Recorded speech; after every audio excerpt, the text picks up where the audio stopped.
Thanks everybody for coming. We are really excited about the panel that we have today. So we are the Digital Scholar webinar that's hosted by the Southern California Clinical and Translational Science Institute here at the University of Southern California and at Children's Hospital. My name is Eric Peterson. I'll be the host today and take the panelists through some guided questions. I'm the co-director of Digital Recruitment and Scholarship within CTSI and also an associate professor of Psychiatry and Behavioral Sciences. So today we're hoping can be pretty interactive. We have a panel, we have a bunch of questions for the panel, but we're also hoping that anybody that has any question, please ask at any time. You can do it in the Q&A, you can do it in the chat. I will help facilitate those, coordinate those questions and facilitate a discussion with the panelists. So please type those in as they come up. And so our topic today is on best practices for establishing an effective online presence. This is a panel of academics and very successful academics, both professionally and also in the world of social media and in the online world.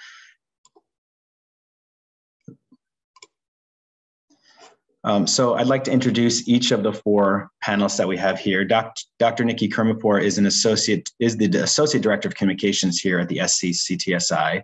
And thanks to her for coordinating everybody and organizing this. So in her role there, she establishes and maintains essential relationships with key stakeholders, helps investigators with the development of communication plans, and handles all of our internal and external communications. She's much professional experience working in journalism, public relations, and has even launched a digital health magazine for millennials. We also have Dr. Sarah Becker. She's a licensed clinical psychologist and currently the Associate Professor of Behavioral and Social Sciences at Brown University School of Public Health.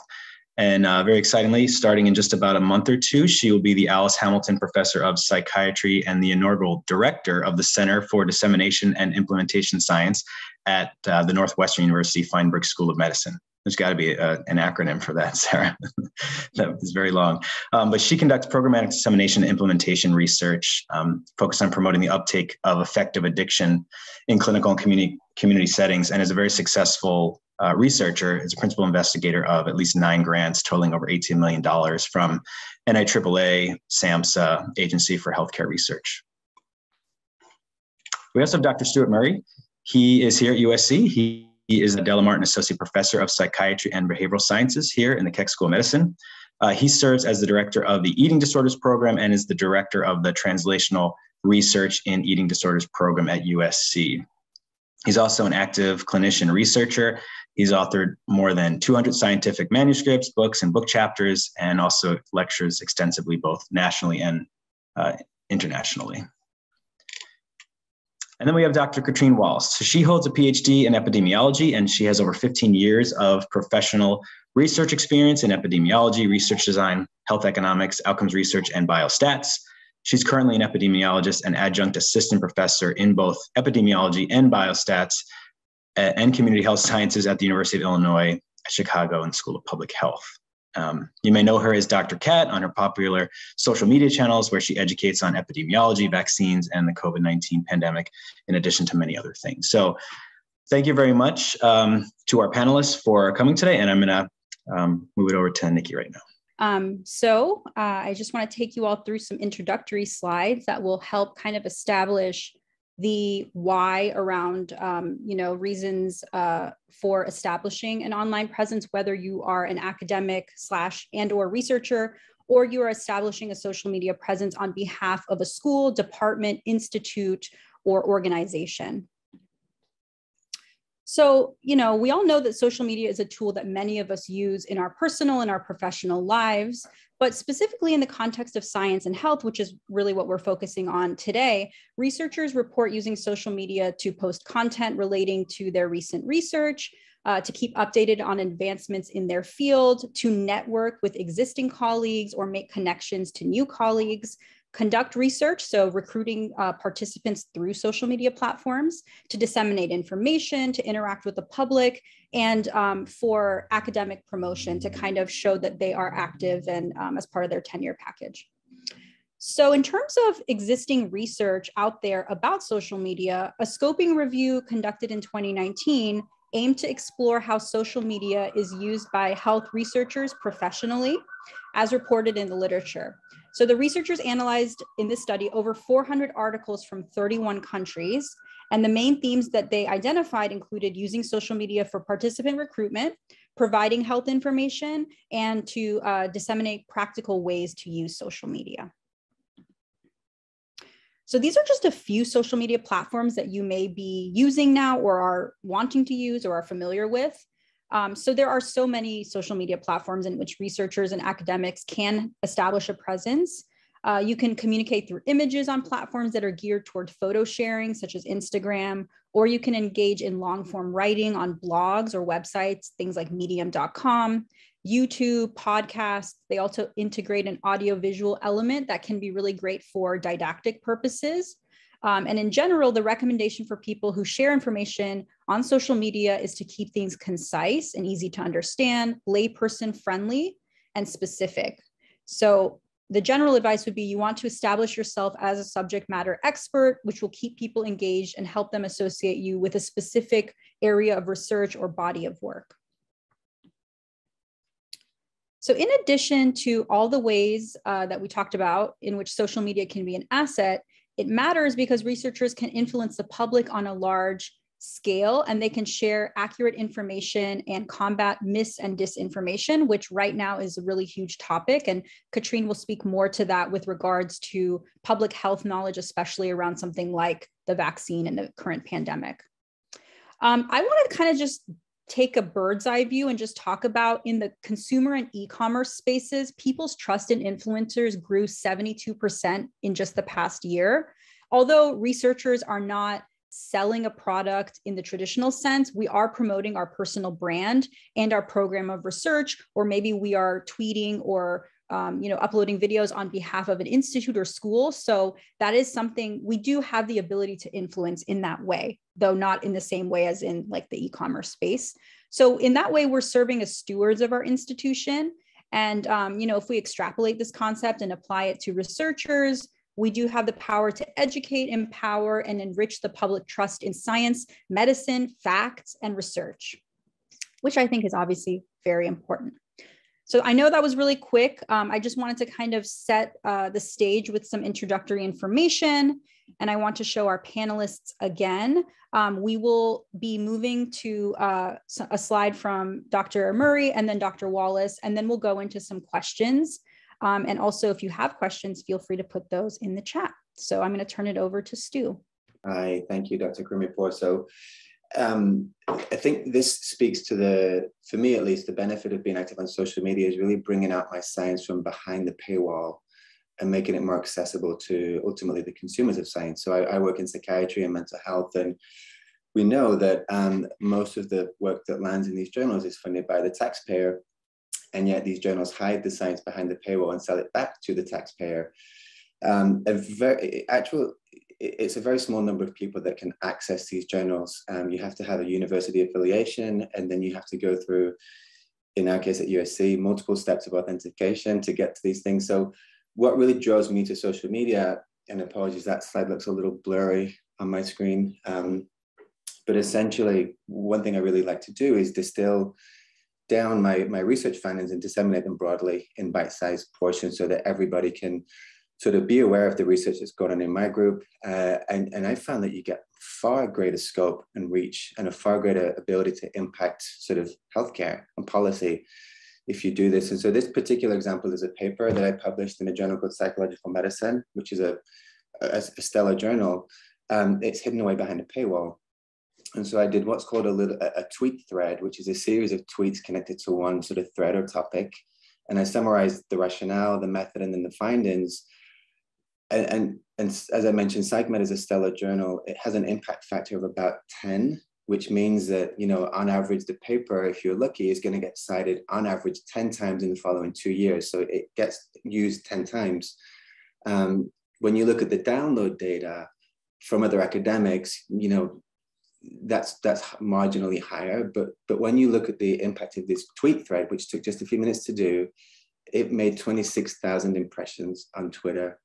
And this landed in the hands of media outlets, and it just got such a far greater impact. So this this number here, the 131, is what's called an altmetric score, which is a proxy now, and I think it's gaining momentum as opposed to the impact factor of journals. But in essence, this is a score of the social media related impact of science. And so I just wanted to underscore this as sort of a really nice and novel way to bring science from out behind the paywall and putting it into the hands of people who are ultimately going to use it. Thanks for that, Nikki. Thank you. I'll turn it over to Dr. Wallace to present some slides. I'm sorry, thank you. So I just want to really quickly run through a few slides. Most of my talk is about TikTok and Instagram, so it's kind of a nice compliment to Dr. Murray's Twitter, because I don't have a lot on that in here. So basically, I'm just going to talk about my own experience using social media to communicate public health information during this pandemic, which was never, I was never meaning to be a science communicator. It just kind of happened. So I'm a perfect person to share lessons learned and advice for other academics who may want to use science communication, because I had a crash course. Next slide. So my own journey, I'm going to go through this really quickly, is I was a classroom teacher in public health. I'm an epidemiologist by training. So most of my own research and was just in the classroom, or my own teaching was in the classroom. However, in 2020, I think that's a lot of us that have been doing science communication during the pandemic didn't ever set out to do that. But in 2020, there was a lot of urgency and changing policies, and the volume of data was really hard for people to follow and keep up with. So, and debates that were happening out in public were usually things that happened between scientists kind of behind closed doors. So the public was very bewildered by all of the dynamic changing data landscape.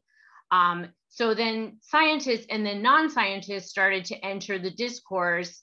And then we sort of started having this politics, opinions, misinformation, and this culture of alternative facts, sort of a perfect storm of information, and the WHO called it an infodemic. And my own experience kind of started because I am an epidemiologist, and I was seeing conspiracy theories that COVID was a hoax, and that the death coding was all fake, and that it was really the flu. And so this video that I have a screen cap here is me, the very first time that a video of mine kind of, I guess, went viral. At the time, that's what I thought it was me explaining how people fill out death certificates for COVID-19 deaths. And if you would have told me 2 years ago that I would be on social media explaining how death certificates were filled out and making TikTok videos about it, I would not have believed you. So next slide. So social media, as Nikki was saying, it's a great way to communicate quickly, accurately, and to make, one pro that I've found is making connections with other like-minded scientists. I've made a lot of friends doing social. We have a nice community on TikTok and on Instagram. The cons, of course, when you're setting up your social media presence is that attention spans are really short, and you're in competition with other videos and other types of content, right? The algorithm-driven platforms, which we're going to talk about in a second, are very hard to kind of navigate. And anytime you're talking about kind of health topics, you will experience harassment online. And so the algorithms basically all run by engagement. So this is really important for people to understand. No matter what, that is what fuels social media. So engagement will drive how much you see specific content. So if you're a person who likes pictures of cats, you will keep seeing pictures of cats if you like pictures of cats. Somebody with anti-science leanings or somebody that likes conspiracy theories will keep going down that side or that rabbit hole, because that's what the algorithm learns about that person. So these platforms are really designed to keep people on the app. They will always favor sensational viral content over academic, real evidence-based information. That is just the facts. That is the way it is. So misinformation in this algorithm-driven platform environment will always win over evidence and data. It just does. Next slide. So one unexpected challenge that I found in doing this is that you can't, as an academic, kind of put your content out there and assume the lay public is going to understand your research, first of all, but also like taking several steps back. Like I had to make a series of videos just talking about how science works, what different study designs can tell you, what the level of evidence are, and what you can say from different types of data. So that was very surprising to me because I taught graduate students, right? So all of these things together kind of set us up for this perfect storm of misinformation. So next slide. And then this slide I'm not really going to go over, but I just wanted to put it out there that the misinformation that is on social media and perpetuating on social media is leading to distrust of healthcare, public health, and recommendations for vaccines. And so this is causing people to question, delay vaccination, and is actually costing people's lives. So science communication is very important because you build trust with this group of vaccine hesitant people or people that are hesitant to make, positive health changes in general. So next slide. So I don't think I really need to go through this one, but basically we as science communicators serve as a liaison. Exactly what Dr. Murray was saying is that you have your research and you understand a certain level of information, and then you play a role as a liaison between that information and the lay public. You kind of translate it and distill it down so that it's accessible to people. And that's what we're here for.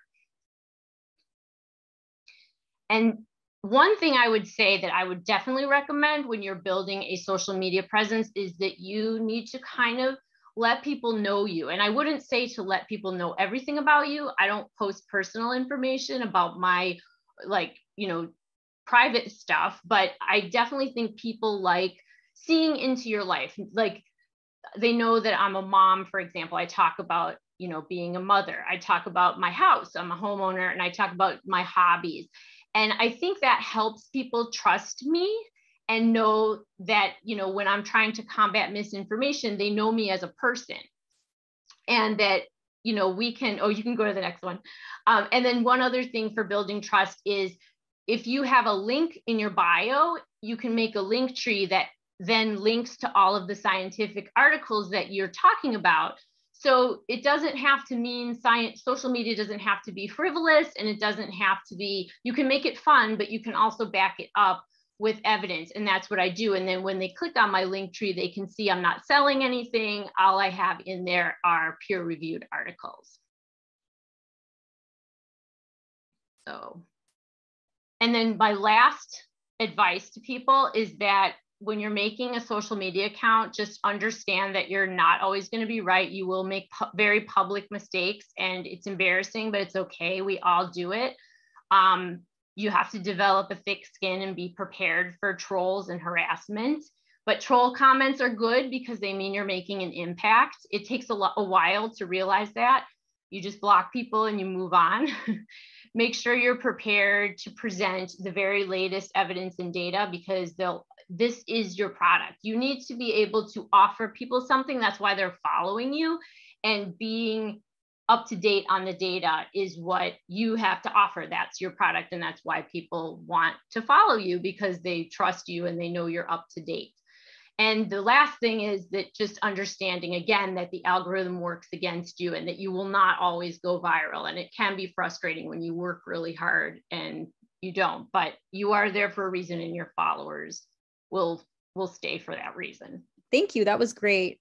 I think now we wanted to specifically go through kind of the introductory content a little more quickly, which will allow for more time for questions. So maybe I'll turn it over to Dr. Peterson to ask some questions. We have a few questions that we've received. And then also, of course, if you all have questions, please put those in the Q&A or in the chat box. Great, thank you. So I've got a bunch of questions to ask of you all, but first I thought we'd just start. Somebody did actually ask a question in the Q&A already that was specific to Stu's slide. So how is that social media score or the altmetrics score generated? Can anyone get one? Good question. Thanks, Eric. So anyone can get one. It's actually a score relating to an article and not a person per se. So when you share an article, it's linked with usually it's linked with the link, the article link, or the DOI number. So this altmetric score, this alternative metric of utility, basically accumulates all the social media related mentions of this post. So including blog posts, social media posts, online news outlets, and journalists. And it sort of arrives at this score, which just is a proxy for how visible this research has been online. So it's a score for individual articles, not the researcher. But there's good data showing that the altmetric score is predictive of the impact of an article. So if you're an academic, you usually, you want to wait 2 years until you can gauge the impact of an article per the impact score. This score is predictive of the utility of the article, both in terms of citations and overall downloads. So I think that really underscores the responsibility we have as researchers to really bring out our research into a more public forum. And it actually helps our careers too, because our research just becomes more used, if you will. Cool. Thank you. Okay, so let's go through some questions, but please, people, throw your questions in the Q&A or the chat. Maybe we start with you, Sarah. So this is one for all of you. So please let me know if anyone else wants to answer this. But when and why did you first get involved? And a lot of these questions are going to start with Twitter too, but I know you have other social media sites too. So when and why did you first get involved on Twitter? Yes, when and why? Oh, hi, everybody. Thanks so much for joining the webinar. I'm Sarah, and it's lovely to be here today. It's actually a funny story why I joined Twitter. I was actually in a panel like this at a conference pre-COVID. I actually research how to disseminate information. So one of my areas of programmatic research is how do we effectively get information out to people about behavioral interventions. And so I was in a panel about how to disseminate information. And I mentioned that I was not actually on Twitter or other forms of social media. And I was publicly challenged by one of my panelists to join Twitter and to report back a year later. And so I think I joined in 2018. For those that are engaged in behavioral health field, it was at the Association for Behavioral and Cognitive Therapy where I was publicly challenged. And I think the next year I came back and I had several thousand followers and was able to report and reflect on joining at that time. And I have found it to be very effective. I have done Twitter for myself, and also for a long period, I was in charge of the Twitter for the research center at which I'm currently based. I am completely a novice on Instagram and TikTok, so I actually learned a lot already today. So not really equipped to talk about that, but happy throughout today's panel to answer questions about building a presence on Twitter. Great. How about others? When and why did you first get involved on Twitter or these other social media sites as well? Maybe I'll jump in. So I actually joined Twitter over a decade ago, which is aging myself, I think. But the primary driver for me was to be able to disseminate my research. But the unexpected benefit, I think, was being exposed to other people's research that I wouldn't have ordinarily seen in my regular curated PubMed feeds. And so I've learned so much about varying methodology, varying mechanisms, and have generated some really novel, unique collaborations that I wouldn't have been exposed to. So that was a huge and unanticipated benefit for me. And mine was really just out of necessity, because more out of a sense of duty, because I was seeing misinformation, and you can see all my accounts were from 2020. I just started to do science communication pretty much then.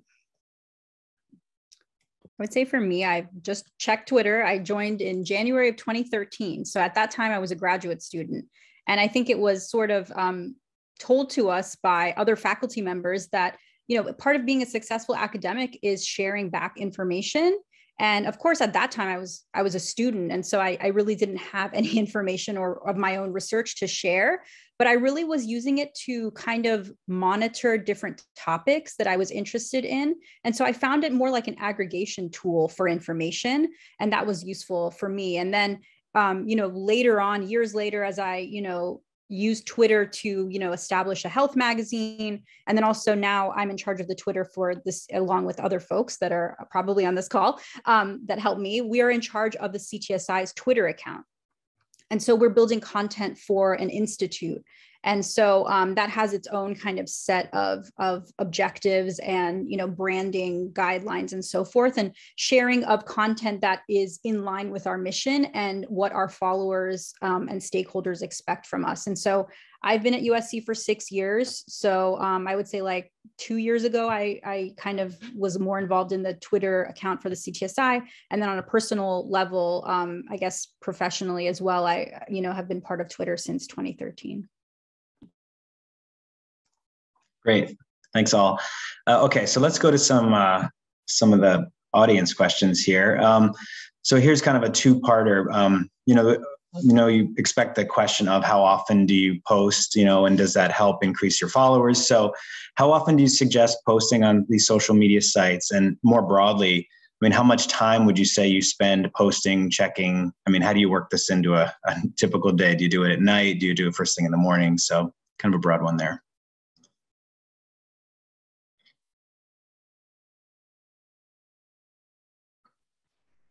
Katrina. I can answer that from a TikTok and Instagram perspective.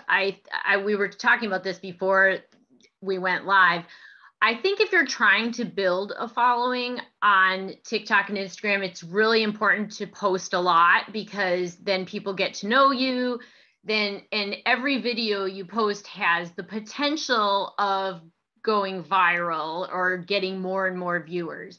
And every video that you post is kind of independent from every other one. So even if you have one that gets 1 million views, your next one could get 100. It really is just, if people watch it, share it, engage with it. And if you're trying to build a following, the more you do that, the more you post and the more chances you have on that, the better.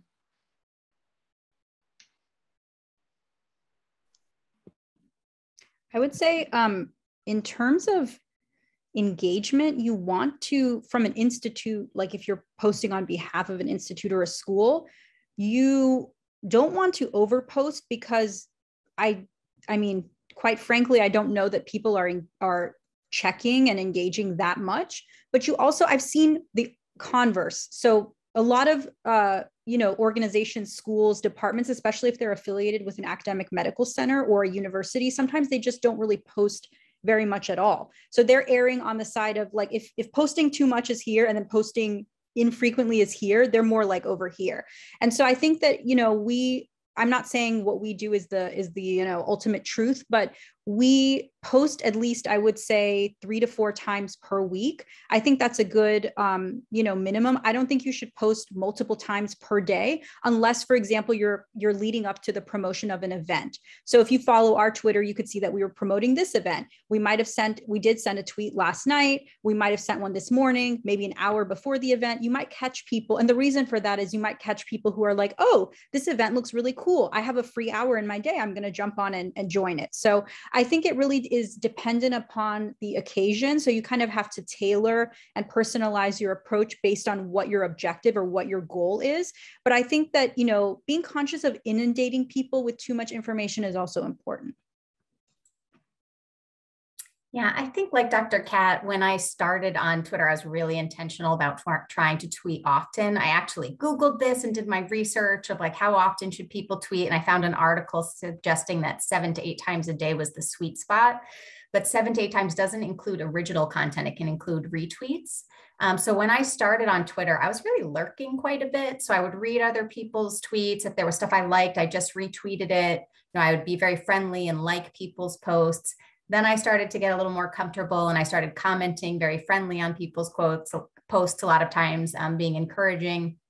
And then I started retweeting with a quote tweet where you basically just put your own spin on someone else's comment or thing. And that's really how I started to build. And then I got more comfortable. Now I would say it really varies. Like there are long stretches where I'm like Twitter absent, or then there might be a period that I get excited and I tweet something. And I think like others have suggested, like the things that go viral might be the things you least expect. And obviously when something goes viral, I think you want to be engaged. Like if something of yours goes viral, you want to be engaging with that content, commenting back to people, retweeting.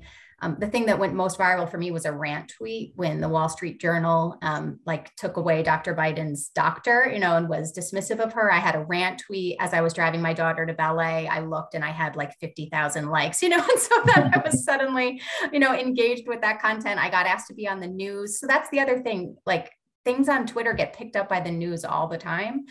You'll get your tweet will actually get put in news articles. You might be asked to be on the news. So just one of my lessons learned is just be aware that everything you put on Twitter is public. And so you have to be confident that even just a comment that you make to someone deep in a thread that's a joke, like people can find that much later. So just make sure that what you're tweeting is all I would say good-natured, or at least true to your values, so that you're very comfortable having it aired out very publicly. That's great. Katrine, you had something else too? That's extremely good advice about the media, because I've found that to be the case too, where random things that I've put end up embedded in an article and you're like, oh, I guess I said that. But the other thing I was going to say is that one thing that has been good for me is I call it cross-platforming. So repurposing content that you make for one platform onto another. So if I make a tweet and I, you know, it's getting good traction, I might take a screenshot of that tweet and post it in my Instagram stories, or make a TikTok video that seems to be doing well. I'll post that on Instagram. And sometimes even if someone posts my video on Twitter, I don't usually post my videos on Twitter just because I don't think that's where people want to watch videos. But if somebody posts one of mine on there, I'll retweet it or something. So a lot of times you can build a following on one platform from your following on another one. So maybe your friends and family don't even know you're on Twitter and they have a Twitter account, and you post a tweet and they're like, oh, I'll follow you on there too, you know? So you can repurpose your content that way. Let's do. So I'll just add, I agree with everything that was said. I guess I wanted to just underscore that novel content's not necessarily needed each time you tweet. I think, you know, one thing I've really enjoyed is interacting with peers, people I don't know, but generating conversation about their science I find interesting. And you build your circle that way. A community forms around you. So I'm involved in a bunch of sort of like open science hashtags now and other things. I found my community just by virtue of interacting rather than posting novel content. I will say I want to give a plug to my friend and colleague, Dr. Dan Quintana. He actually wrote a book, an open access book. It's called Twitter for Scientists. And so I can drop this in the chat as well if folks want to have a look at that. Yeah, that would be great. Thank you. I will also just share one quick mistake I made on Twitter when I first took over my center account. I think I had in my head, and this was before I had my own account, and I had in my head that frequency alone was sufficient, but really engagement is also reacting to people and following people back. And so we basically were using like Hootsuite to time posts. And so on Sunday, we'd make our tweets for the week, they'd go out, and we were not getting a lot of followers because we weren't engaging with people. We then quickly realized that what we actually needed to do was have someone on Twitter check basically once a day. And if people commented, be there to respond to their comments, like people back. If people were following us, we started following back, and that worked dramatically for our engagement. And so I would say when we scheduled tweets, we were not seeing the needle move much. But then when we started engaging with people that were responding to our tweets, we went quickly much higher in our follow count. That's great. Cool. Thank you. Okay, a couple more questions from the audience here. Thanks, Stu. He popped that link in there to the chat if people want to see that. So some of you got at this already, but do you have different accounts for professional and personal use on these platforms? Should we have different accounts, and what are the benefits or drawbacks of that? I think you should definitely have different accounts because if you are, so you may notice some people in their bio, it may say something like, my views are not reflective of my employer or of my organization. That's a good disclaimer to have. Like for somebody like me, who is, with the help of others, in charge of an overall institute's social media presence, you don't want to make the waters murky with your view, which may not be the view of your organization and could get them into legal trouble, or it might, lead to like bad PR basically. So you want to keep your accounts separate for sure. But if you are you know, I'm sure, and the other panelists could speak to this, who you kind of, the brand that you are showing to the public is different than who you are when you're interacting with your family and friends, right? And so I think that those two things should, in my opinion, undoubtedly be separate, especially if you are a steward of an account, like you're a social media manager for a department in a medical school or something like that. You can't, I don't think it's smart to mix all of those things together, but I'm interested to see what others think. I could not agree more with that. You probably are familiar with I was one of the people that wrote the open letter to Spotify to discuss misinformation on the Joe Rogan podcast back in January. And that effort went kind of global. It was on the international news. And so I was the target of a lot of harassment during that. And so this is just to say that you have no idea when something you post, like Sarah was saying, is going to bust wide open. And you don't want your personal life to be out there and pictures of your kids and, you know, your address or anything that people can find you. Because I was getting messages because I work at a university, all my information is very public, and I was getting work emails with death threats and all kinds of stuff. So I had never been happier that my public accounts were all just science accounts at that point, because it was definitely a lot to handle. So I would definitely agree with everything that you just said, because you really don't need to put that much of yourself out there when you're trying to just communicate science. Yeah, I think it depends on the platform and what you're using it for. So like, I'm going to age myself, like way back in the day, I had a Facebook, professional account and a Facebook personal account, but I have found that my tolerance for social media has just like decreased. And so like, I'm no longer on Facebook at all, because I just couldn't really handle being in that space.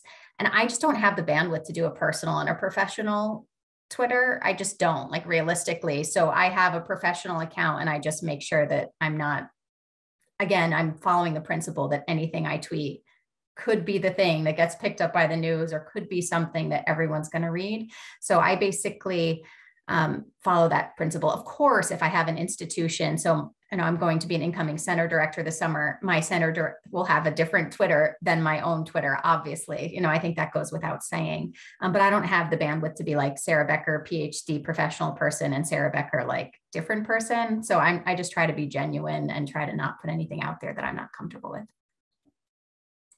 Yeah, I agree with everything. Again, I guess I'll just add that I think the audience is very different as well for a professional Twitter or social media consumer than a personal one. So I don't know who would want to see me on my Twitter teaching my daughters how to do a layup, for instance, but they might want to hear me talk about science. But I just think the audiences are so different that I would agree to have separate ones is probably critical. Okay, thanks everybody. So, we're going to come back to social media, but I think it'd be helpful too to talk about lab web pages or personal web pages. And I know, Katrine, you definitely have a big presence in that. And I know Stu and I have developed our lab pages, or Stu's working on his, I have mine, and I've struggled with this because we spent a ton of time. I think it looks great, but how do you get it out there? How do you get people? I've shared it on Twitter, but I don't know who's coming to it. So how did you set up a lab or personal web page, and how do you drive traffic to it? How do you measure that it's successful? Any tips you have for web pages? I can just speak for my own self. I made my own website, so it doesn't look super great, but it does the trick.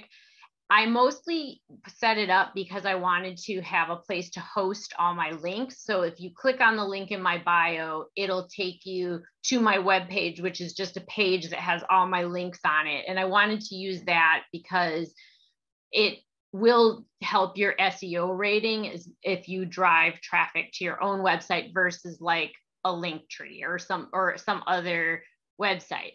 So that's what, if you say like, oh, here's the other day, for example, the APHA put out a letter that if you put in your information, it'll auto-populate a letter to your senator about gun control. So I would put that on my website, and I just said, you know, click here, and then it brought people to my website. So it's still helping people. It's still giving people, you know, information and a way to take action and a way to interact with their senator, but it goes through my website instead of so it went to me and then the APHA. So if you host things like that, it will drive traffic to your website, and every hit you get on your website will help your SEO rating, and it'll give you a higher presence on the search pages. So that's kind of what I do. I just try to, you know, link to articles or link to things that I'm talking about anyway.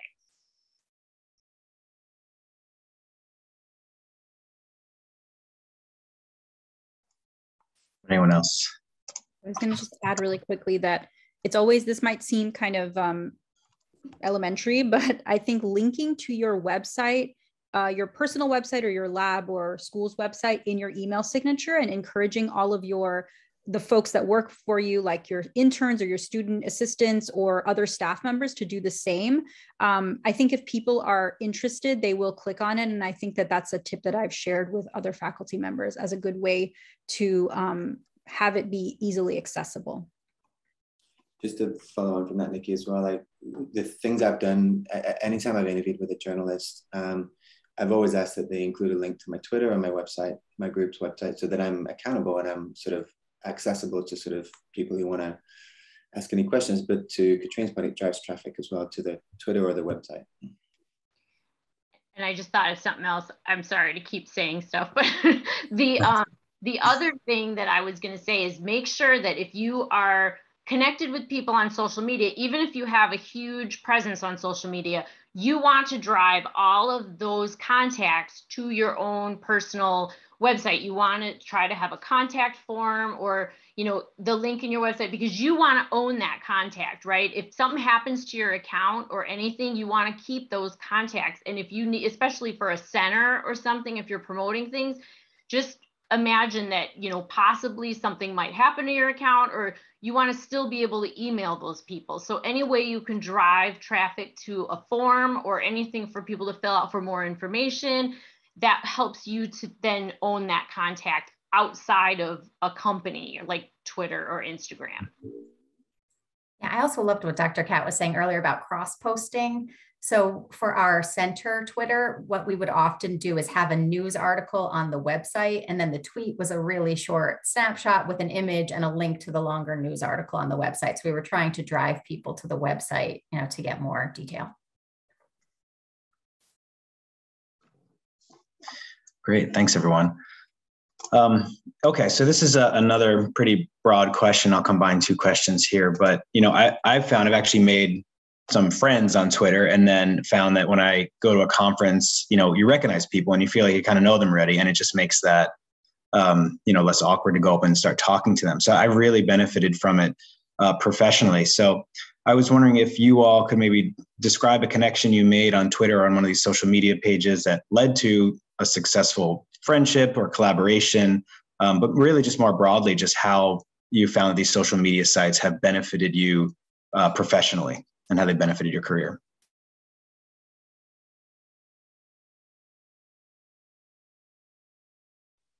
I just published a paper with somebody I've never met in person that we met on Instagram. So definitely. Yeah, I've been reflecting on this a lot in anticipation of this panel. I actually tweeted about this yesterday. I feel like Twitter has really benefited me professionally in terms of making new collaborations, friendships. You know, it might not be an exaggeration to say that that it helped me with my current job position as well, because of it just elevates you within the field. It helps you to make more connections. It helps you to be on people's radar. I have now someone that I collaborate with regularly, that I'm a mentor on one of her grants. And then another woman that I collaborate with regularly, both of whom I met initially on Twitter. We were just friendly folks, constantly liking each other's posts. And then in one case, one outreached to me to basically send a cold email saying, we're friendly on Twitter, you know, would you be interested in collaborating on a grant? And another was the opposite, that I outreached to her to invite her on to an advisory board. I also recently wrote a center grant, and like half the co-Is were people I had met on Twitter that I was like, oh, based on Twitter, I know you're an expert in this topic and would just love to have you in the fold, you know, of this big grant that we're writing. When I was director of a national conference, I feel like half my plenary speakers, the ideas came from Twitter. You know, it's just a great way to see like who's got their finger on the pulse of the topics that you're interested in. And it introduces you to a whole new set of folks. Yeah, I agree with that. I guess I can share two stories briefly. I think my research questions have changed since as a function of being on Twitter. And so I published a couple of papers now looking at open science practices in my field, which relates to eating disorders. But I can't imagine sort of researching prospective registrations if I hadn't been exposed to it on Twitter. I guess the other thing, a colleague and I recently pre-pandemic convened a conference in Mexico. It was a sort of open science-esque conference, and most of the attendees were folks that we'd met and interacted with on Twitter. So we all convened at this sort of 50+ person conference in Mexico for a few days. And most of those came from Twitter. I'd say for us, you know, it allows us to connect with other CTSAs around the country and get a really good kind of collection of what everyone around us is doing. Otherwise, it would be very difficult to have to kind of go to their websites or go to their newsletters to try to like collate all the content. So, and then we interact with our funder, which is part of the National Institutes of Health. So you can kind of see, and then I think Kevin made a point in the chat that like using hashtags, there's a set of hashtags that we use that kind of help us, you know, convey content more easily. So I would say for me, it has, I have connected with other CTSAs, which is important. And also it's helped in my research. So in my, you know, and like Stu and I wrote a paper about altmetrics with some people from his group. So it has really opened my eyes to other types of research that involve social media. And another example with CTSAs is that me and a group of people wrote a paper about how CTSAs represent themselves on Twitter and what kind of content they tweet about.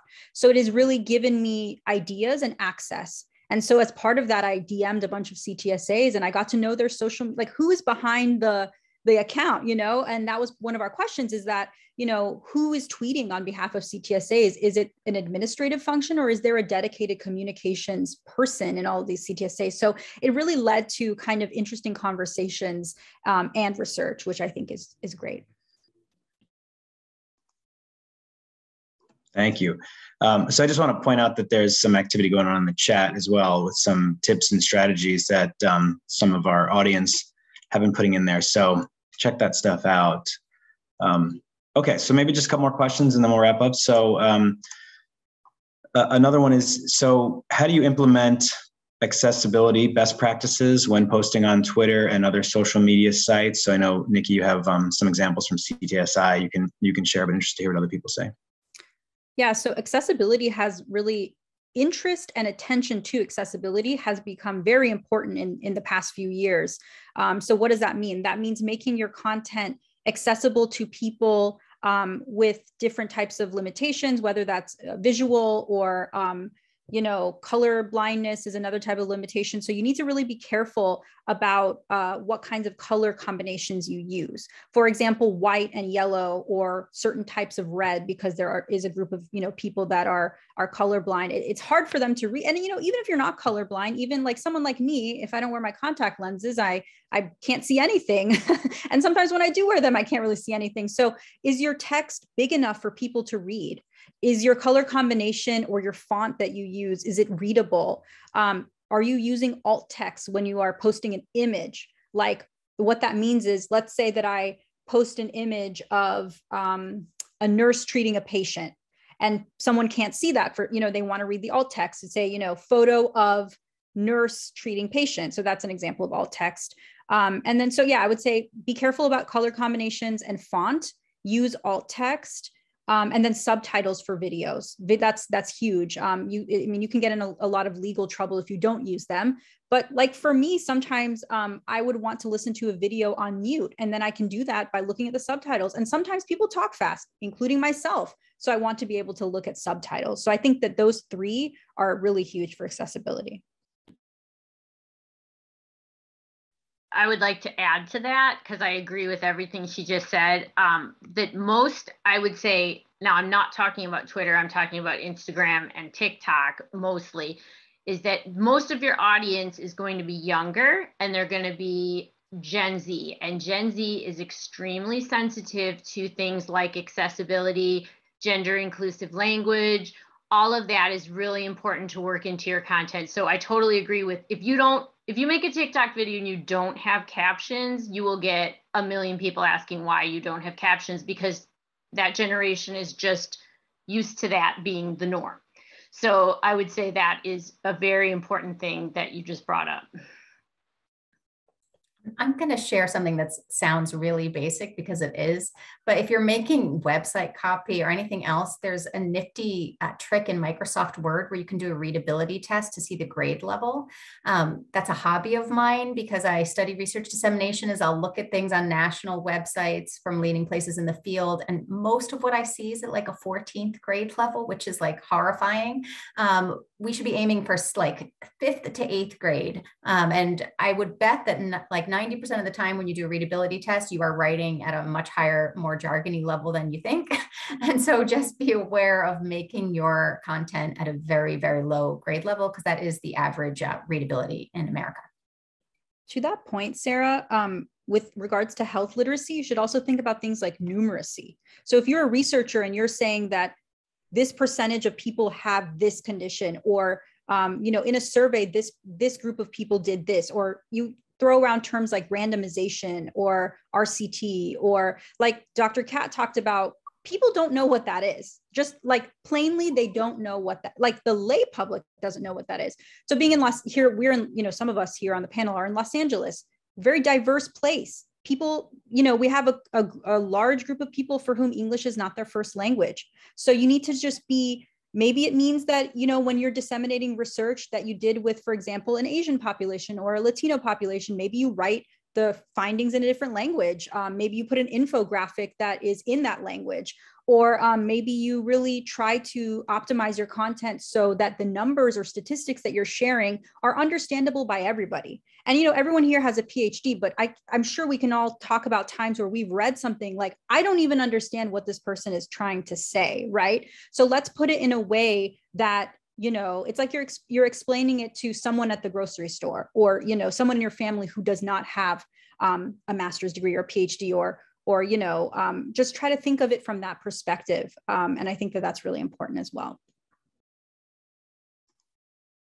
Yeah, I really appreciate the suggestion of including subtitles at the bottom of videos as well. I think, I hope I'm not the only one outing myself here, but there are times in meetings where I scroll on my phone and I'm able to watch the video because they've got the subtitles on the bottom, and then I can do it with the sound down. So I think that really helps the accessibility as well.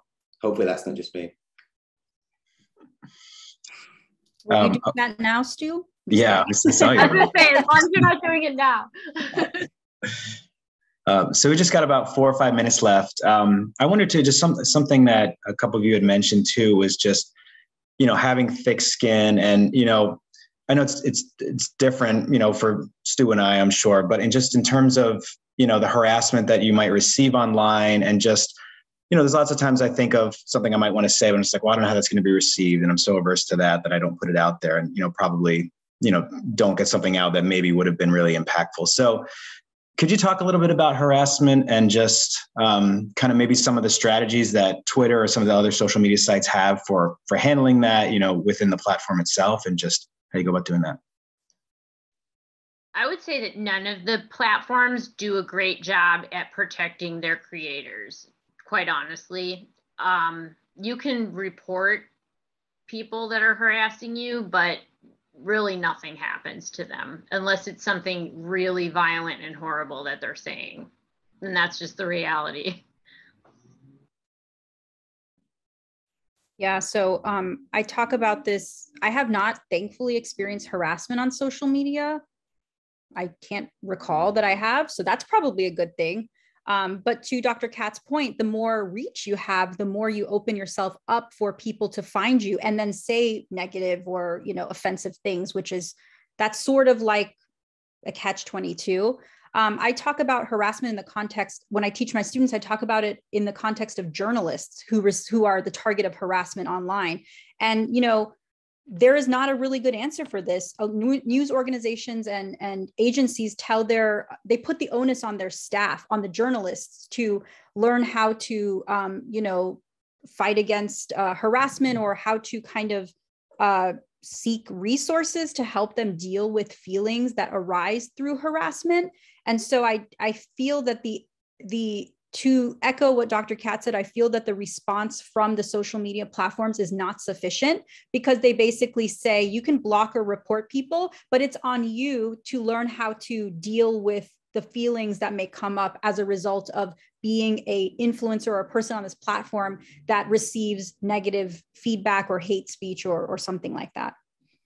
And I will add to that's all. I totally agree with everything that she just said, but I would also take it one step further to say that if you are the victim of targeted harassment, which I have been on several occasions, I would really recommend, again, keeping a separate profile for your family stuff, your family pictures, pictures of your house, anything like that, getting a subscription service to Delete Me, which will take all of your personal information off of like White Pages Plus and all of those things.